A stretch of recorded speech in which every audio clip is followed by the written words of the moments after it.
ভাবুন তো, একজন মানুষ প্রায় 3000 বছরেরও বেশি আগে মারা গেছে, কিন্তু আজও তার মুখ দেখা যায়, হাতের আঙ্গুল দেখা যায়, এমনকি কিছু জায়গায় চামড়াও টিকে আছে। আর সবচেয়ে অবাক করা বিষয় হলো, কুরআন 1400 বছর আগে বলেছিল, আজ আমি তোমার দেহকে সংরক্ষণ করব, যাতে তুমি পরবর্তীদের জন্য নিদর্শন হও। তাহলে প্রশ্ন হলো, এটা কি শুধু কাকতালীয়, নাকি এর পেছনে রয়েছে এমন এক বাস্তবতা যা আজও বিজ্ঞানকে ভাবিয়ে তোলে?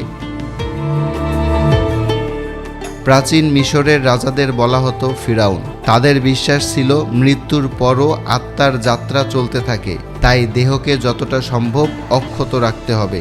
এজন্য তারা ব্যবহার করত এক অসাধারণ পদ্ধতি, মমিফিকেশন। প্রথমে শরীরের অভ্যন্তরীণ অঙ্গগুলো বের করে ফেলা হতো, তারপর পুরো দেহকে প্রাকৃতিক লবণ নেট্রন দিয়ে প্রায় 40 দিন শুকানো হতো।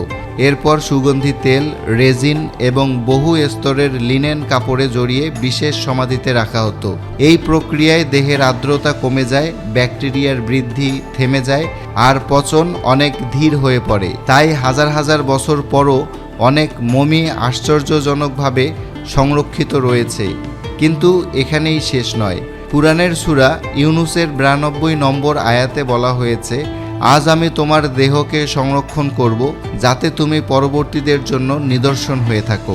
এই আয়াতের কারণেই অনেক মুসলিম বিশ্বাস করেন, আজ সংরক্ষিত কোনো এক ফিরআউনের মমি সেই শাসকের দেহ, যিনি মুসা আলাইহিসসালামের বিরোধিতা করেছিলেন। হাজার বছরের রাজত্ব, অগাধ সম্পদ, অসীম ক্ষমতা সবই শেষ হয়ে গেছে, কিন্তু ইতিহাসে আজও রয়ে গেছে শুধু একটি সংরক্ষিত দেহ, যা কোটি কোটি মানুষের স্মরণ করিয়ে দেয় ক্ষমতা চিরস্থায়ী নয়। বিজ্ঞান বলছে মমিফিকেশন দেহ সংরক্ষণ করেছে, আর কুরআন বলছে এই সংরক্ষিত দেহ মানবজাতির জন্য একটি শিক্ষা।